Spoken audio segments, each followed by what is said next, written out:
Sangat ironik karena masyarakat yang berada di pesisir sangat rentan dengan stunting dan malnutrisi. Dan ini menjadikan mangrove salah satu yang memiliki potensi untuk food security, sehingga masyarakat yang berada di tinggal pesisir memiliki ketahanan dari perekonomian. Nah, untuk kelima, kami memiliki program inisiasi, di mana program inisiasi ini masuk di tahap awal melalui baseline assessment. Tentunya ini sangat penting karena mengingat mangrove ini berada di pesisir dan kalau kita tidak melakukan assessment di awal akan berdampak pada produk yang mangrove yang sudah kita tanam di dalam area pesisir sebelumnya akan hilang. Dan kemudian dari area assessment ini sendiri, kami masuk juga ke dalam kolaboratif multisektor. Jadi stakeholder-stakeholder yang berada di pesisir yaitu pemerintah, swasta, masyarakat, dan juga NGO atau akademisi juga kami melakukan kolaborasi secara bersama. Dan kemudian yang ketiga, kami juga melakukan community development approach untuk masuk ke dalam pemenuhan livelihood untuk masyarakat. Jadi mengarah ke green business economy. Kemudian yang keempat adalah kami juga masuk ke dalam public awareness sehingga apa yang kami lakukan, publik bisa mengetahui dan juga apa yang kami lakukan bisa tersalurkan secara merata, baik informasi maupun segala aktivitas yang kami lakukan di dalam program. Dan yang kelima adalah policy yang kami munculkan ini menjadi masukan bagi pemerintah dan kami memberikan tahapan-tahapan ini semua dengan policy brief yang akan kami munculkan nantinya. Jadi kelima ini adalah inisiasi besar dari Kadin Indonesia untuk program mangrove melalui perlindungan, rehabilitasi, dan restorasi. Dan kami kemarin ini memang melakukan kegiatan yaitu 1 juta bibit mangrove untuk menyelamatkan bumi. Yang kami sudah melakukan ini di tanggal 17 Agustus kemarin, sebenarnya juga dalam memperingati Hari Kemerdekaan Republik Indonesia dengan beberapa stakeholder kami, diantaranya Carbon Ethics, kemudian Earth Security, Earth Pledge, Triputra Agro Persada, Cirebon Power, Bengkulu Mandiri, kemudian juga ada Pamerindo Indonesia, dan masih banyak lagi coming yang akan baru ya, yang akan masuk untuk kolaborasi lintas sektor. Thank you for all your support and contribution, and I'll see you in the next base, second next base hour. Oke, terima kasih Ibu Cynthia. Jelas besar harapannya Ibu ya, selain untuk mengatasi masalah lingkungan, mangrove juga bisa mengatasi kesehatan Indonesia seperti stunting dan juga malnutrisi. Terima kasih Ibu, kita lanjutkan ke panelis kita yang kedua, Bapak Erdonis Ertwan as a Director of Arunika Bumi Lestari. Waktu dan tempat dipersilakan Bapak. Terima kasih Ola, terima kasih Bu Cynthia atas penjelasan di awal. Hari ini kita senang sekali untuk ABL, which we usually abbreviated as ABL and collaborated with MHL Foundation to support the tutorial program. Kami tidak menyangka dalam waktu yang sangat singkat kita bisa presentasi di Indonesia International Sustainability Program seperti ini. Kita sebetulnya baru, tetapi kita mencoba berkolaborasi, kita didukung sama Kadin, Indonesia Chamber of Commerce and Industry, Ibu Cynthia, Bapak Tudi Sugoto, Ibu Sinta, kita mendapatkan dukungan yang sangat bagus. Dan di Tera ini kami juga mendapat dukungan dari teman-teman yang nanti kita akan sebutkan di slide berikut ini. Jadi kenapa kita sangat fokus dengan mangrove?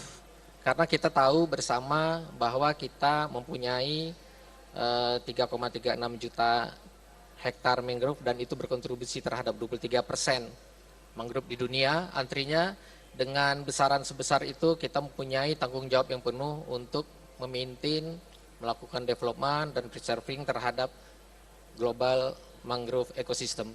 Nah, mengapa mangrove banyak hilang di daerah pesisir karena banyak hal. Salah satunya karena banjir yang sangat besar, karena mindset atau paradigma bahwa mangrove itu harus dihapus kalau kita ingin membuat tambak garam. Itu yang membuat mangrove hilang, dan itu banyak terjadi di salah satunya di foto ini, di Eretan Village atau desa Eretan yang ada di Indramayu. Mengapa kami sangat fokus untuk mengembangkan di tahap awal Tera program itu di Indramayu. Next. Nah, kita punya tadi seperti Ibu Sintia sampaikan, kita punya 1 juta mangrove yang kita sudah mulai di 17 Agustus bersama Pak Heru, Pak Bimo, Christopher. Kita menanam mangrove, disupport juga sama Kadin, ada Cirebon Power, dan ada beberapa partner kita yang juga mendukung hal ini. Kami sudah tanam berkolaborasi dengan pemerintah lokal dan berkolaborasi juga dengan penduduk lokal, dan itu sudah berjalan sangat bagus. Kita mempunyai 300 hektar di Indramayu dan kita punya prospek sampai 700 hektar yang akan kita develop secara bertahap. Nah, mangrove itu sebetulnya mendukung 11 program dari SDG. Jadi kalau kita melakukan itu dan kita bisa establish, bahkan kita bisa berimpact terhadap semua program yang ada di SDG yang disetup oleh United Nations. Jadi kalau kita melakukan ini, kita melakukan pendekatan dengan masyarakat dengan cara yang baik, sesuai dengan APIC, melakukan emotional engagement dengan penduduk lokal, maka ini bisa berjalan dengan bagus sekali. Tahapan-tahapan ini sebetulnya yang sudah kita lakukan dari preparations, actions, evaluation bersama teman-teman yang ada di stakeholder kita. Jadi tahapan-tahapan dari kita mencari data, kita assess lokasi mana yang tepat untuk kita lakukan, kita melakukan approach terhadap lokal community, kemudian kita lakukan assessment yang measurable, dan kita lakukan publikasi terhadap government, terhadap masyarakat lokal, terhadap NGO yang menjadi partner kita, melakukan edukasi juga buat pemuda-pemuda yang ada di sana, agar edukasi terhadap anak sekolah, ibu-ibu itu menjadi partner kita yang juga akan terlibat di dalam mangrove untuk melakukan maintenance. Dan baru kita lakukan pelaksanaannya, karena mangrove itu harus ditanam dan sampai umurnya 1 tahun dia bisa survive. Nah, setelah itu baru kita lakukan tahapan untuk menanam di area yang lebih luas. Jadi ini salah satu contoh yang kita lakukan, edukasi sejak awal kepada anak sekolah yang ada di sana sehingga mereka aware. Jadi mindset itu mereka terima bahwa ternyata mangrove itu benefitnya bukan hanya dari sisi karbon, tapi juga akan berdampak terhadap income masyarakat lokal, terhadap pendapatan petani karena ikannya semakin banyak, udangnya semakin banyak, dan bahkan bisa masuk ke agrowisata atau edutourism. Ini salah satu produk nyata yang mungkin sudah Bapak Ibu lihat di depan, bahwa kita punya udang crispy yang ini salah satu yang diambil dari area mangrove yang kita lakukan dan sudah jadi produk UMKM untuk informal sektor ekonomi yang dilakukan oleh ibu-ibu. Jadi di Indramayu itu ada 1,9 juta populasi dan hampir 25.000-nya petani, tetapi penganggurannya cukup tinggi. Jadi ini salah satu program untuk mengurangi angka pengangguran dan mendapatkan income buat orang-orang lokal yang ada di sana. Jadi dengan mangrove itu banyak hal yang bisa kita lakukan. Ini salah satunya aktivitas yang kita lakukan, penanaman di sana. Ini juga mangrove yang kita tanam, ketinggiannya bisa 30, 40 cm, bahkan 50 cm air yang ada di sana. Dan itu menjadi challenge masing-masing. Dan kita akan fokus pertama di tahap awal ini untuk di Jawa Barat karena area mangrove-nya cukup luas, dan ini setelah kita assess memang membutuhkan waktu yang sangat cepat untuk kita lakukan bersama. Ini mangrove yang sudah kita tanam di Indramayu, contohnya bersama teman-teman. Dan ini primata yang ada di sana, jadi ada fishing cat yang kita sebut kucing bakau, ada biawak, ada shrimp, ada udang, ada oyster dan lain-lain, ada bangau. Dan ini terus bertambah. Jadi dengan kita menanam mangrove, mereka menjadi survive, mereka menjadi tumbuh di sana karena nila, udang, kepiting dan lain-lain itu mereka akan bertelur di bawah mangrove. Jadi mangrove ini menjadi satu ekosistem yang mendapatkan benefit dari semua pihak. Itu dari kami ABL. Terima kasih, Ola. Terima kasih Bapak. Tentunya memang dari penanaman mangrove ini juga kita bisa memperluas lapangan pekerjaan dan juga mengurangi angka pengangguran ya Pak ternyata. Luar biasa. Kita lanjutkan ke panelis kita yang ketiga, Mr. Bimo Suwaji, Chief Executive Officer from Carbon Ethics. Waktu dan tempat dipersilahkan. Saya mix ya, Mbak Ola. Tentu boleh. Hello everyone, how's everyone doing? Salam mangrove. Salam mangrove. Gimana salam mangrove? Gini, Oke. di sini ada dari KLHK juga, jadi salam mangrove begini ya Pak ya. Right, so my name is Bimo, the CEO and co-founder of Carbon Ethics, and excited to be part of the Terra program, and excited to also bring the added value based on our experience. And we started back in 2019 as a project developer, starting in blue carbon. So mangrove, ada seagrass juga. But then why we concentrate in blue carbon at the very beginning? Because we see that Indonesia as a country, we're always talking about Indonesia potential ya di IISF. We're inside a ring of fire. Indonesia's area is also part of the coral biodiversity triangle. And also as a blue carbon, we have the biggest blue carbon reservoir of the world at 17%. Yeah, it's comprised of mangrove and seagrass. And specifically for mangrove, mangrove ecosystem can store 4 to 10 times higher carbon than the trees that lies in the terrestrial forest ecosystem. And why this can be done? So it's because thankfully mangrove is also grown in the coastal sea. It's mostly wet, right? So it's prevent and also minimize the oxidations coming from the soil. Jadi kalau misalnya di hutan gitu ya, it's always been there's an oxidations kan in the soil. Tapi thanks to the mangrove located in the coastal sea, makanya karbon itu tetap stored di sediments gitu. So I think this is very exciting, and also Indonesia has 3.3 million hectares of mangrove forest, and also that can store more than 3 billion tons of carbon. So huge potential for Indonesia, and also when we're talking about the climate crisis. So when we start Carbon Ethics at the very beginning, as a young people as well, very cautious about how we can fight back climate crisis. So with this Indonesia located as an archipelagic country, 17,000 islands, we have most of also people live in the coastal sea that's vulnerable and have direct impact to the climate change. Sea level rise, coastal erosions, floods. So it's very crucial for us to act now to restore the climate balance through mangrove restoration efforts. And also talking about the community, right? We need to also see, as Pak Erdon is saying, Kadin pilot in Indramayu. We also want to be sharing of our experience in other locations, that we need to make sure that community have the ownership, because mangrove is on their backyard. They need to also protect their home. Yeah? So educating, facilitating, making sure they understand what it means to protect the mangrove, not destroying it, is very crucial. And for example, also how to make sure they understand the economic value of mangrove. Jadi for example, batik yang saya gunakan sekarang is made from mangrove waste. And also Pak Erdonis was saying there's also products from mangrove in Indramayu. So the community has to also, we need to unlock those potential to actions, to commercial business potential. And not only that, contohnya in our site, for example, di Bintan, we also facilitate them to make kooperasi, so that they can also have the multiple activity at the same time. Seperti misalnya ada waste bank untuk, protecting the mangrove ecosystem from the waste, bikin sabun mangrove and all of the things, Also including silver fishery misalnya di Karawang.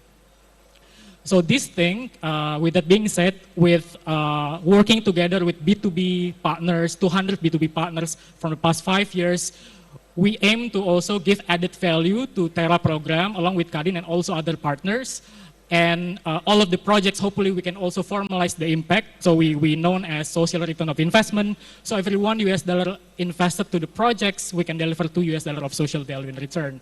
And yeah, I think last word, exciting to be here and exciting to collaborate with all of the audience here in the room as well. Thank you. Wow, what a great insight we have here.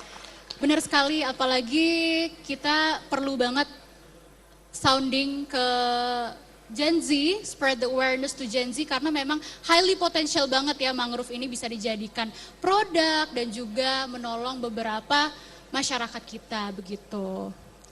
Kita lanjut ke panelis keempat kita, ada Bapak Heru Pramayuda, Senior Partnership Manager from Earth Security. Waktu dan sempat dipersilakan Bapak. Baik, terima kasih Miss Ola ya. Selamat pagi, good morning everyone.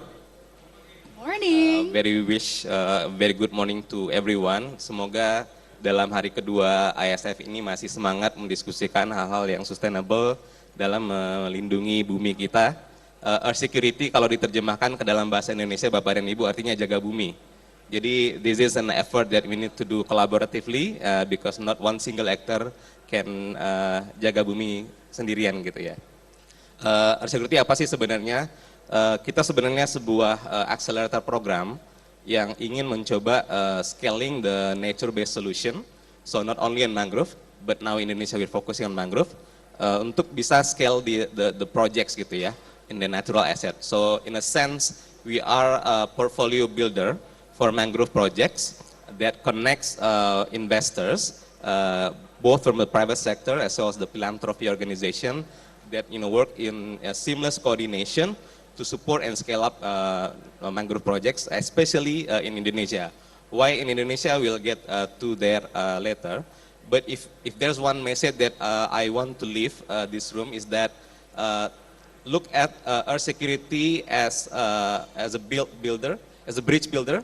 Kita adalah jembatan Bapak dan Ibu untuk inisiatif-inisiatif yang ada di level lokal dengan investor-investor dan mereka yang ingin tertarik mensupport pendanaan dari proyek mangrove yang tidak hanya bisa dilakukan di public sector misalnya dari pemerintah seperti yang sudah dilakukan oleh KLHK, BRGM gitu ya, tapi juga bisa dengan inisiatif-inisiatif dari private sector atau blended financing. Gitu.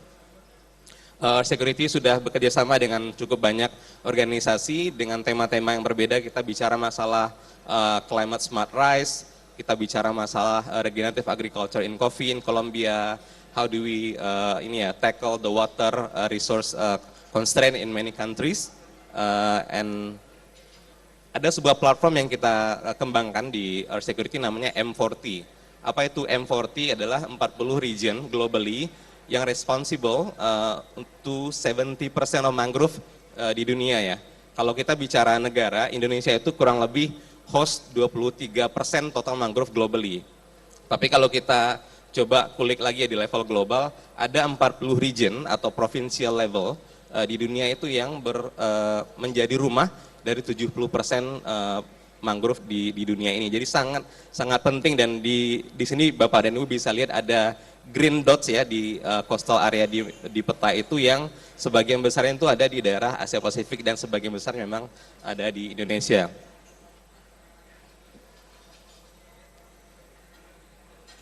Nah, kenapa tadi kita fokus di Indonesia? Karena 12 dari 40 itu atau kira-kira lebih sepertiga itu ada di Indonesia semua. Mulai dari Papua sampai dengan Kepulauan Riau, mulai dari Kalimantan Utara sampai dengan di beberapa daerah di Sumba. Tapi bukan berarti kita tidak mendukung inisiatif-inisiatif yang ada di lokasi yang lain seperti di Indramayu, Jawa Barat. Tapi this is a starting point that we look at and more strategically to scale up gitu ya. Karena tujuan tadi utama adalah scale up the mangrove restoration project gitu ya. Apa yang ingin kita lakukan di program M40 ini kurang lebih ada 3. Pertama, kita ingin melakukan pilot investment ke berbagai jenis bisnis model, apakah seperti project developer seperti Carbon Ethics atau program seperti Terra yang ada di Kadin untuk kemudian kita bisa mengembangkan metode-metode kemitraan kolaboratif dengan NGO, dengan CSO, local community, private sector gitu sehingga kita bisa mendapatkan apa yang disebut sebagai a premium blue carbon model gitu ya. Karena let's be honest, kita nggak bisa mengerjakan proyek mangrove ini tanpa support dari banyak pihak terutama sekali adalah local community. You cannot expect to work mangrove in a vacuum and completely disregard the local coastal communities that are living there, because they are the safekeeper yang bakal ngejagain project mangrove itu juga in the long run. Kedua, kita juga sedang membuat regional blueprints untuk ke-12 region yang ada di Indonesia dan di luarnya, untuk proyek-proyek mangrove ini kolaborasi dengan local stakeholders, dengan Pemda, dengan inisiatif-inisiatif masyarakat di level tapak. Kemudian kita juga akan segera melaunching M40 Fund Design. Fund Design ini adalah semacam catalytic funding yang juga berfungsi sebagai accelerator. So if there's any initiative that trying to restore mangrove in Indonesia and elsewhere, kita bisa work collaboratively to prepare your project, to do a due diligence that will make your projects investable, great in the eyes of private sector as well as the philanthropic organizations. Ini kurang lebih dari sisi regional investment blueprint-nya. But before that, to do the first pilot, in the investment pilot, we need to collaborate better. Makanya kita banyak kolaborasi dengan private sector, dengan rumahnya dari Kadin, dengan Carbon Ethics, dengan banyak CSO juga yang lain. Rencananya tanggal 13 Oktober ini kita akan mengadakan sebuah workshop to discuss further the business case of mangrove Indonesia seperti apa, terutama untuk private sector.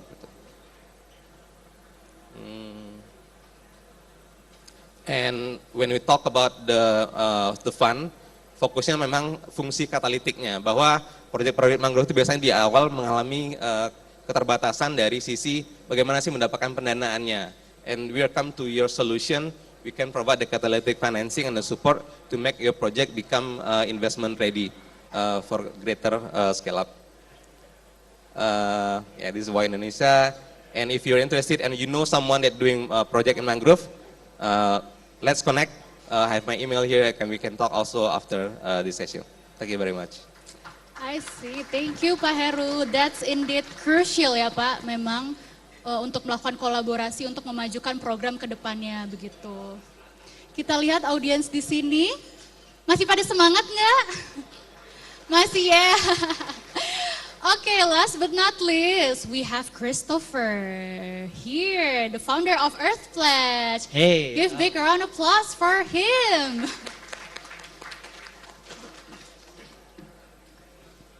So if you'll excuse me, I'll be speaking in English this entire time. But I think one of the remarks that I had being part of this panel is that we've seen such a diverse range of views, whether it be talking about the social impact or the cold hard numbers and how to actually do it. And here I am, and I'm standing here because I want to give my perspective as a member of the younger generation or the Gen Z. Pak Bimo was talking about how this would, really impact the Gen Z, and I'm here to kind of talk about, my views on this project, and also how I feel about projects like this in general. And then I'll talk to you guys about Earth Pledge, which is the project of mine. So, as was said before, blue carbon, like in the Terra project, it's a very, very wonderful kind of project because it can sequester up to 10 times the amount of carbon as terrestrial forests. And also, the last time I visited there, I was very impressionated by the social impact, as was said. I can assure you guys that these mangrove shrimp are really tasty. You guys should take some of it before you leave. But also seeing how we can make products like batik, it was very, very. There was a lot of harmony, and the supply chain and the community was very centered around the mangrove forest, which is why when I returned to Singapore, and my friend Scott was telling me, talking about carbon credits and funding all of these other similar projects, he was asking, why do I, as a student, why do I have no idea where to give my money? And I think that's where one of the problems lies with the modern generation or with the Gen Z, is that we're very worried about our future, and we really do want to help projects like these, but we just don't know where. And so sometimes we have this undirected worry or angst, but really the solution is there, or it's almost there, and it lies in the form of projects like Terra, which is why I started a project called Earth Pledge, which is meant to address these issues directly. Earth Pledge is meant to bring visibility to projects like Terra to everyone, but also especially Gen Z and the younger generation. And the idea is simple, but the intent is clear. We have donors and supporters who can contribute in terms of money or intellectually through the Earth Pledge platform and help out other projects. And in order to address some of the current issues that we have in the industry, for example, how can we make it accessible? Of course, we'll use the internet. But how can we make sure that people who contribute can be sure that their contributions are being used for good? And through that, I propose a blockchain monitoring system that keeps track of everything that happens with the project. And how will it be accessible? Like, some projects are so geographically remote that sometimes they don't even have a computer, and it becomes difficult. And so I'm developing a platform that can be accessible through a smartphone. And it's really about inclusivity. We're trying to get all of these projects able to receive this help, and we're trying to enable as many prospective donors to help as possible. Yep. Oh. Sorry? Oh, is that one? Okay. Yeah. So, also of note is that one of the things that Earth Pledge aims to do is, with regards to these, geographically remote issues, these geographically remote projects, is that sometimes having someone check the project to make sure that they're doing what they're doing can be kind of costly, and it's very difficult to have these inspectors travel thousands of miles and even pollute the environment by flying on planes to just check on what's going on. And through that, I also propose a platform that can detect changes and ensure that things are being done using artificial intelligence. Of course, if you guys have any questions, I'll be free to answer after the panel. And what's really inspiring is that everyone here has given me the opportunity through Terra to see what kind of change can be done. And it's also given me hope and faith in myself that there really is a use for something like Earth Pledge, and that there is a need for visibility. And because of that, I'm very honored to announce that this year in the Indonesia International Sustainability Forum, I will be opening Earth Pledge to support. I'm very thankful to everyone at Terra, and I'm also very thankful to everyone here. Thank you so much for listening, and I'm very happy to be part of this panel. Wow, wow, wow, wow. I'm impressed. You're still a student, right? Yeah, I'm in high school. High school student? Already the founder of Earth Pledge. Give big round of applause for Christopher. Oke. Sudah selesai presentasi pada hari ini. Sepertinya sudah lapar ya audiens sekalian. Oke, sebelum kita mengakhiri mini talk show pada hari ini, saya sedikit penasaran nih Ibu Bapak. Saya boleh bertanya nggak? Boleh ya? Oke. Pertanyaan pertama untuk Ibu Cynthia. Saya ini pengen tanya banget nih Bu. Untuk Kadin kan mendukung program Terra, dan inisiatif yang sangat mulia Kadin ini juga untuk membantu masyarakat pesisir. Nah, kira-kira adakah hambatan atau tantangan nggak Bu ke depannya? Oke. Terima kasih Mbak Ola. Jadi memang we have so many challenges in front of us into coastal and also in mangrove as a natural climate solution. Dan memang tantangannya adalah perlu adanya tata kelola manajemen untuk daerah pesisir. So the governance and also stakeholder terkait dengan pesisir, yaitu untuk masyarakat di setempat yang notabene 60% dari penduduk Indonesia berada dan tinggal dan sangat bergantung pada kesehatan pesisir. Jadi itu adalah salah satu challenges sekaligus juga yang menjadi bukan hambatan ya saya bilang, tapi ini menjadi satu pemikiran yang harus kita lakukan bersama-sama. Karena kolaborasi ini sangat penting yang terdiri dari perusahaan, swasta ataupun BUMN, kemudian dari pemerintah setempat maupun pemerintah nasional, kemudian juga dari masyarakat yang berada di pesisir tersebut, dan sekaligus akademisi serta NGO yang banyak bergantung atau banyak menjadi penggiat dari Natural Climate Solution ini. Dan ini menjadi satu poin penting untuk kita bersama-sama bisa bergotong royong untuk melakukan kegiatan ataupun apapun yang berada di area pesisir, terutama untuk mangrove. Karena hambatan-hambatan ini dapat terhindar, dapat menjadi satu loncatan manakala tahu bahwa mangrove ini menjadi food security untuk masyarakat yang berada tinggal di pesisir. Demikian Mbak Ola, terima kasih. Terima kasih Bu, terima kasih banyak. Oke, lanjut ke Bapak Erdonis. Saya ingin bertanya Bapak, sebagai institusi yang mencetuskan Tera, bagaimana perjalanan Tera sampai bisa berada di kelas acara berkelas International Indonesia International Sustainability Forum ini?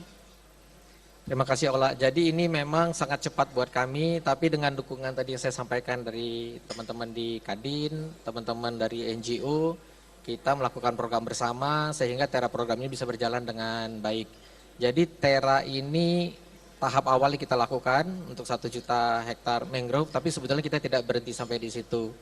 Nah, if we save the mangrove area, so we saving the sustainability of the earth. Jadi kalau kita melihat challenge yang ada di dunia, sebetulnya Tera program bagian kecil dari kita untuk bisa mensupport semua isu yang ada di dunia ya terkait dengan environment isu. Thank you. Terima kasih Bapak Erdonis. Lanjut ke Bapak Heru. Pertanyaan untuk Bapak Heru, boleh cerita sedikit nggak Bapak tentang, Bapak Heru. Mengenai earth security, boleh cerita nggak Bapak tentang earth security ini yang namanya sudah menggambarkan heroik sekali terhadap alam. Boleh ceritakan Bapak sedikit tentang earth security itu? Sebenarnya inisiatif Earth Security ini dimulai dari London, founder dan CEO kami namanya Alejandro Litovsky, itu fokus kepada nature based solution gitu ya, makanya tema-tema programnya itu over the years itu bisa beda-beda, depending on the partner tadi ya, yang kadang-kadang kita kerjasama sama, kalau sama Global Mangrove Alliance topiknya mangrove, kalau sama misalkan Global Environment Facility bisa topiknya related to regenerative agriculture atau agenda environment yang lain seperti water gitu ya. Tapi yang ingin kita coba gambarkan adalah terutama untuk para stakeholder dan audiens di Indonesia adalah Indonesia itu punya aset ya, natural asset, national asset of global importance gitu ya. Jadi mangrove-mangrove yang ada di Indonesia ini itu memang aset nasional, tapi punya kontribusi terhadap global climate agenda gitu ya. Dan ini sudah diadopsi juga oleh beberapa waktu yang lalu Presidennya Bank Dunia, Ajay Banga, memberikan beberapa statement tentang pentingnya ekosistem mangrove dan pentingnya merestorasi mangrove. Makanya Earth Security ini kita mencoba mengajak gitu ya para project, para investor, private sector gitu di Indonesia dan juga di luar gitu ya, untuk secara bersama-sama kolaborasi. Yuk kita cari proyek mana yang potensial untuk merestorasi mangrove atau memiliki dampak positif terhadap mangrove, kita support bareng-bareng, kemudian kita coba kelola, terus gedein bareng-bareng gitu ya. Jadi lewat beberapa inisiatif ini sudah ada beberapa committed global investors as well as national investors from Indonesian company yang mau support our initiative gitu ya, to help restore mangrove in Indonesia. Karena ini adalah bagian dari kampanyenya pemerintah ya untuk merestore kurang lebih 600.000 hektar mangrove yang ada di Indonesia, sehingga nanti potensi mangrove kita tidak hanya yang tadi disebutkan oleh Mas Bimo 3,3 juta, tapi bisa sampai 4,1 juta kalau nggak salah sesuai dengan studi dari KLHK gitu. Oke, berarti memang Earth Security ini open collaboration banget ya Bapak Sangat. dengan NGOs yang lain. Dengan private sector, dengan NGO, dengan industry association seperti Kadin ya, karena ini ya kalau kata bijaknya kan it takes a village gitu ya. Jadi kita perlu satu gerbong bersama nih untuk sama-sama jagain mangrove gitu. Berarti yang mau collab bisa langsung hubungi Bapak Heru ya Pak? Bisa banget. Bisa banget ya abis ini, oke. Pertanyaan selanjutnya kepada Bapak Bimo. Boleh cerita sedikit Bapak mengenai carbon ethics dan juga sudah berapa lama carbon ethics ini terjalankan? Kita sudah 5 tahun, Mbak Ola, dari tahun 2019. Jadi waktu itu founders bertemunya di Belanda justru, di one of the conference namanya One Young World Summit. Di situ waktu itu kita terekspos dengan seluruh delegate disuruh carbon offset. And then di next year juga aku sempat ikut juga yang di London, semuanya vegan gitu ya. Jadi I think it's very mind blowing dan kita try to bring that concept. Pada saat itu kita juga masih kerja di corporate masing-masing, kita try to advocate the sustainability. Dari situlah kita merasa bahwa I think we need to accelerate the effort of restoring climate balance. Makanya bikin Carbonetics, dulu bikinnya itu Bapak Ibu mungkin karena nggak banyak dulu yang ngomongin tentang karbon seperti sekarang, kita try to educate more people dengan cara bikin Google Form, Mbak Ola. Very simple Google Form, you just pick your activities and then it come out gitu. Terus bisa nanam mangrove berapa? Simple banget, tapi sampai 5 tahun sekarang kita jadinya fokus di project development gitu. Jadi I think from that story, learningnya adalah dari Carbonetics, harus mulai dari small step, consistent, and then you can scale. Unlock the business model. Karena at the end of the day, kalau kita bikin social entrepreneur atau eco-entrepreneurship, impact will be there, tapi yang paling penting adalah you should unlock the commercial business model to sustain and scale. Yes, benar banget. Apalagi Gen Z kayak saya, Bapak, nggak mau yang ribet-ribet ya. Jadi yang tinggal isi G-form aja ya. Oke, terima kasih Pak Bimo. Yang terakhir, we have Christopher. Jadi aku mau tanya ke Christopher.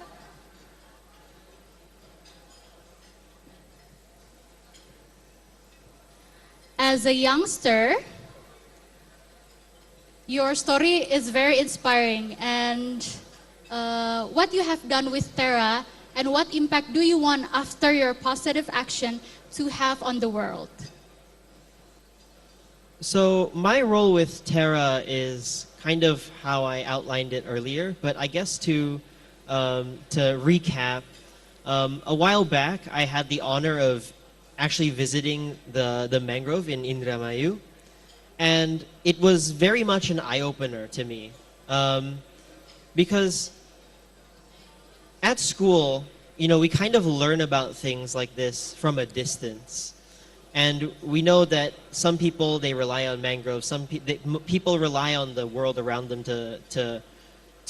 for their livelihood. But I've always been growing up in a city. So when I saw it hands-on with the Terra project, it really cemented that confidence within me that what I was learning is true. And not just that it is true, but that these projects need to be known. Because in the city, because we're distant from projects like Terra Project, we don't know about Terra Project. And Terra is going to plant 1 million mangrove trees, right? And that is a large-scale project. Yet, if I asked anyone, in my school, they probably would not know. Even with Carbon Ethics, their projects in Bintan, which is pretty close to where I live in Singapore, most of them would not know. And that is such a pity, because the Gen Z, we have a worry. And the worry is that we do not have the means to improve our future. But we do have the means, whether it be through Terra or through Carbon Ethics, or all of these thousands, hundreds of thousands of such projects. And because of that, my role with Terra is to really build awareness among my friends, and not just my friends, but also my peers and everyone else around, in my age group, just so that we know, for one, that our future is not doomed because we have awesome projects like this, but two, also to help them become aware of these projects so they know where they can funnel their support. I see. That's indeed true that the young generation should spread awareness about the program, right? Okay, thank you so much our speakers for today. But mengingat waktu kita tinggal 17 menit lagi, kita ada pakarnya nih sebelum closing statement. Saya ingin mengundang Bapak Budi Wardana dan juga Pak Sandi Prasetyo dari Direktorat Rehabilitasi Perairan Darat dan Mangrove. Boleh sekali memberikan tanggapan atau sarannya atas apa yang tadi sudah disampaikan oleh para panelis. Bapak boleh dipersilakan naik ke atas panggung. Pak Sandi dulu. Pak Budi dan Pak Sandi boleh langsung berdua. Langsung. Saya berikan Tepuk mic, tangan dulu dong untuk Pak Pak Sandi Sandi sama dulu. Pak Budi. Silakan, yang muda duluan. Langsung baju. Ya, karena saya sudah tua. Bapak duluan. Boleh. Izin Pak. Sini ke atas Bu. Silakan Bapak.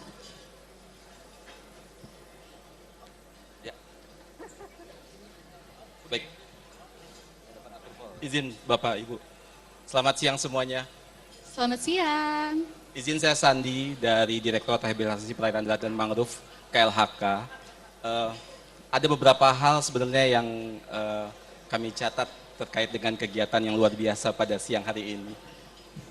Tapi saya sampaikan beberapa saja karena tadi Mbak Ola sudah ingatkan kita bahwa waktunya tinggal 17 menit. Begitu ya Mbak Ola ya? Ya benar Jadi yang pertama tentunya selamat kepada teman-teman yang sudah menggagas program TERA ini, sebuah kolaborasi yang sangat baik ya. Karena kami juga paham bahwa ketika kita bicara rehabilitasi mangrove, kita nggak bisa berdiri sendiri ya Pak. Di tingkat pusat KLHK bersama BRGM bantu KLHK dalam percepatan rehabilitasi mangrove. Kemudian kita juga ada Kemenko Marves, ada KKP, ada Kemendagri, kemudian ada sekarang Kementerian Pariwisata karena lagi musim ekowisata mangrove ya. Kemudian juga teman-teman dari Kementerian Desa karena terkait dengan UMKM gitu dan kementerian yang lainnya. Jadi memang sebuah TERA ini adalah sebuah kolaborasi yang sangat baik karena melibatkan government, non-government dan teman-teman NGO. Kemudian yang kedua, benar yang dikatakan oleh Bu Cynthia tadi di awal bahwa yang paling terpenting adalah tata kelola. Nah, tata kelola ini yang kemudian memang sama-sama sedang masih kita susun ya. Secara umum Indonesia sudah punya peta roadmap ya, roadmap mangrove, rehabilitasi mangrove dari 2021 sampai 2030. Waktu itu kita susun bersama-sama ya Pak. Kemudian kita juga sekarang sedang menanti-nanti ditandatanganinya peraturan pemerintah tentang perlindungan dan pengelolaan ekosistem mangrove. Kita harapkan kalau itu sudah ditandatangani, maka semakin pasti terutama kepastian hukum ya untuk teman-teman terutama yang di tingkat tapak. Kemudian terkait dengan tata kelola, terkait dengan TERA, sebenarnya ada beberapa yang bisa kita kolaborasikan.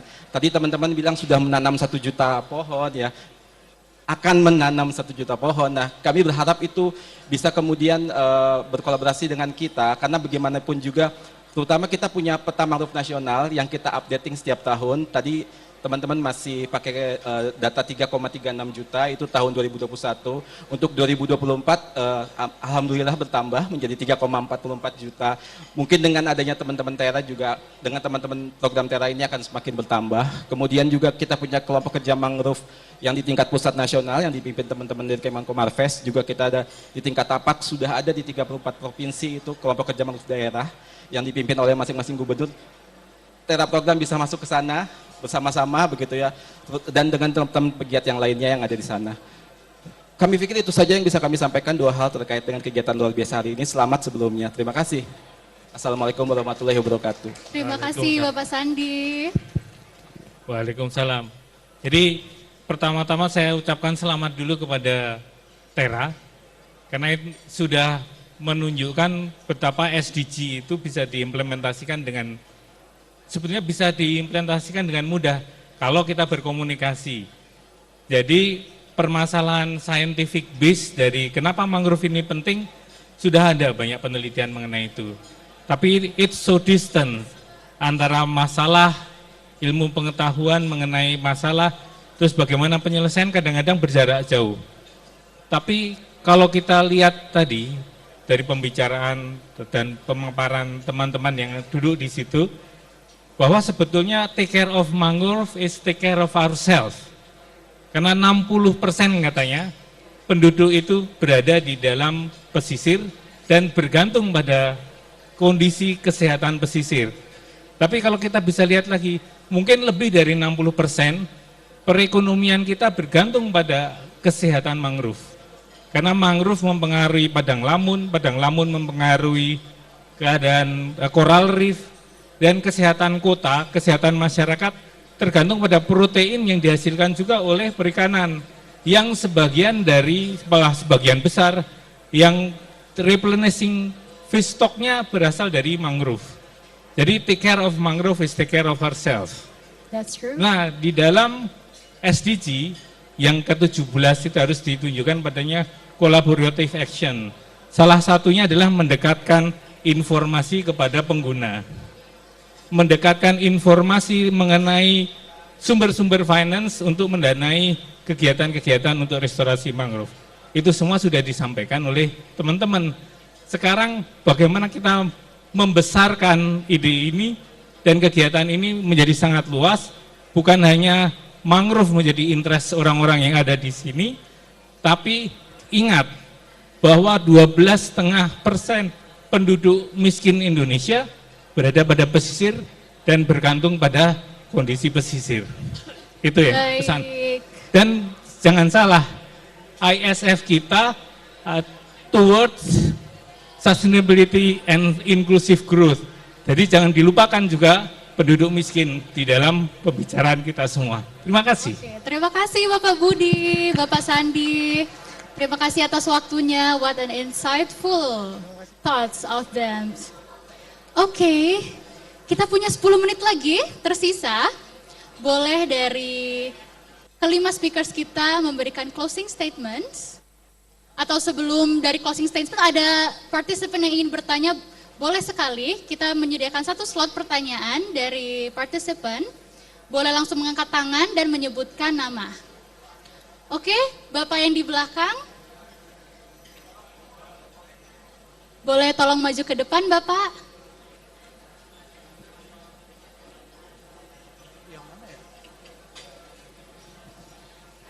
Oke, di tempat aja.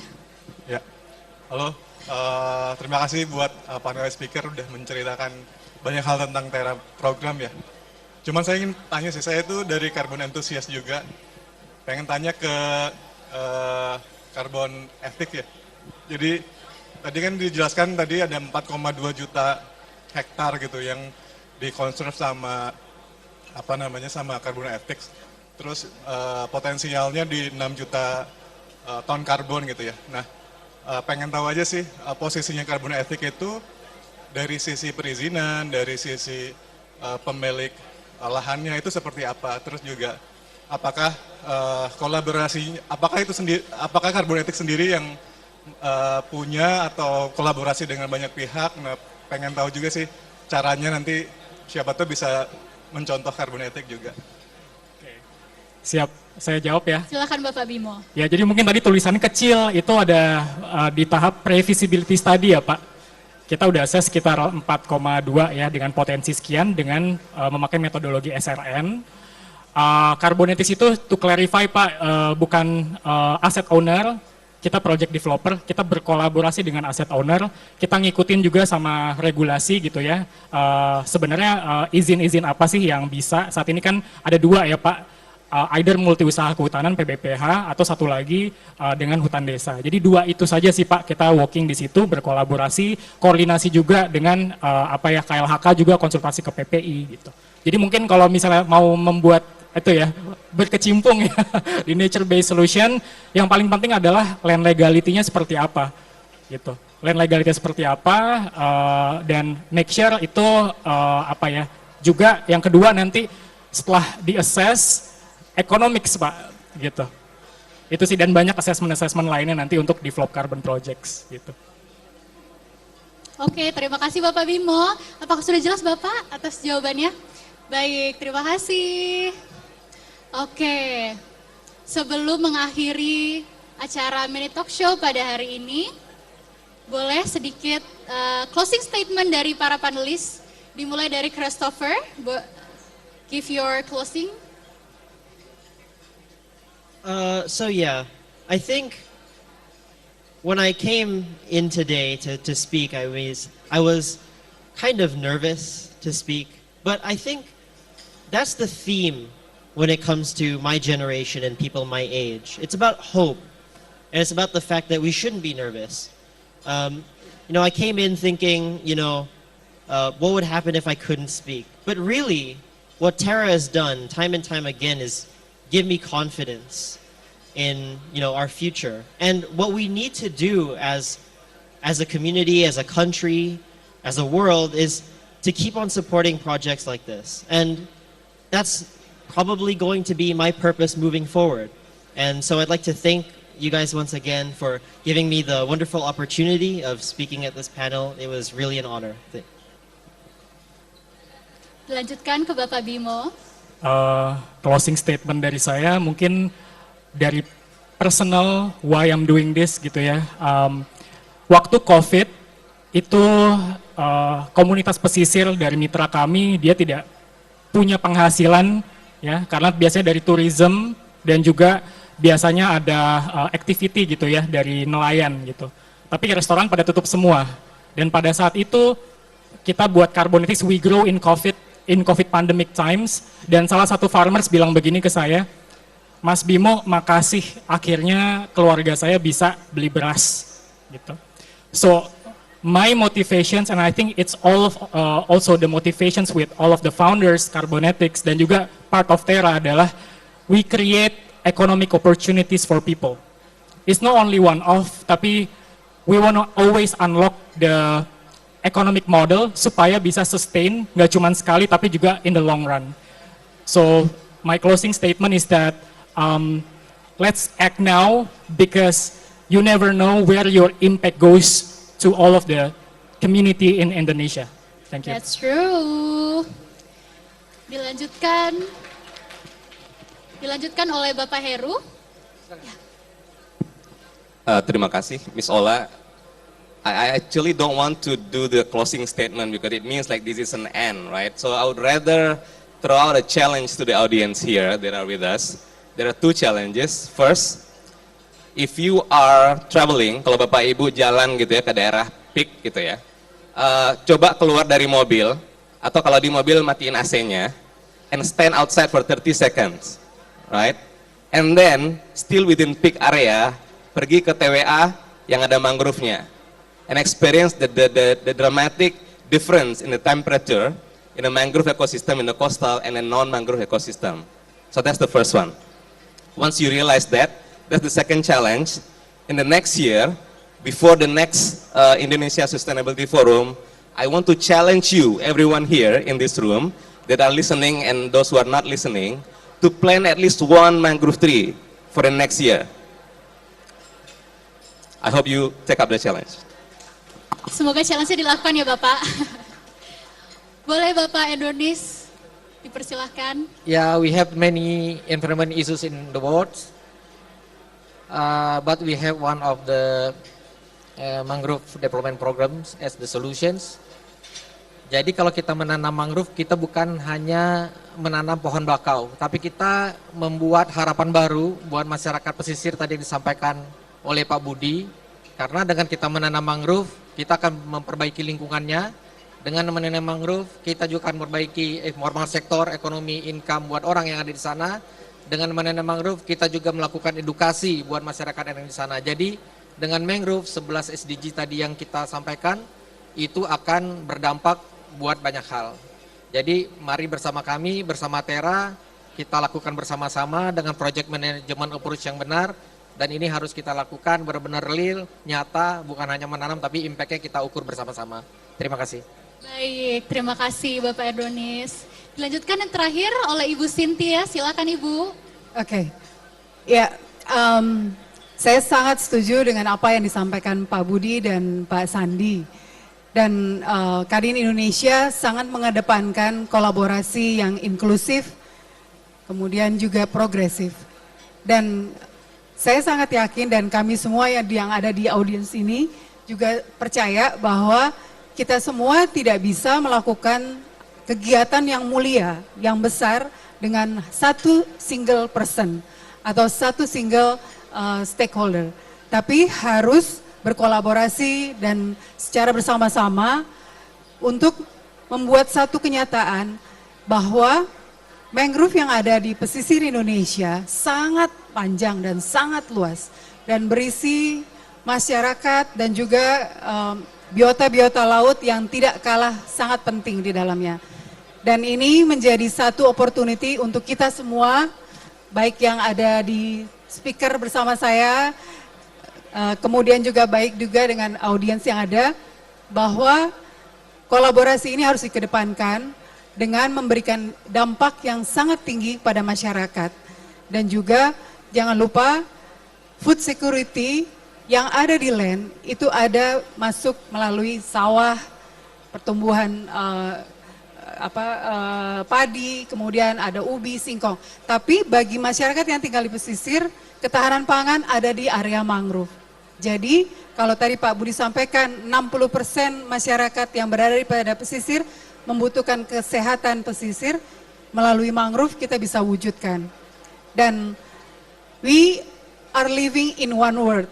So let's go save nature with collaborative, inclusive, and progressive. Thank you. Wow, thank you Ibu Cynthia. Tidak terasa kita sudah di penghujung acara pada hari ini. Dan sebelum kita closing, kita boleh foto bersama dulu Ibu Bapak. Boleh?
Oke, terima kasih Bapak Ibu sekalian, hadirin sekalian, terima kasih telah hadir dalam diskusi pada hari ini.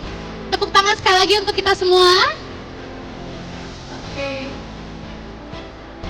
Saya Ola Levina, moderator pada hari ini, izin pamit undur diri. Selamat siang and I hope you guys have a great day.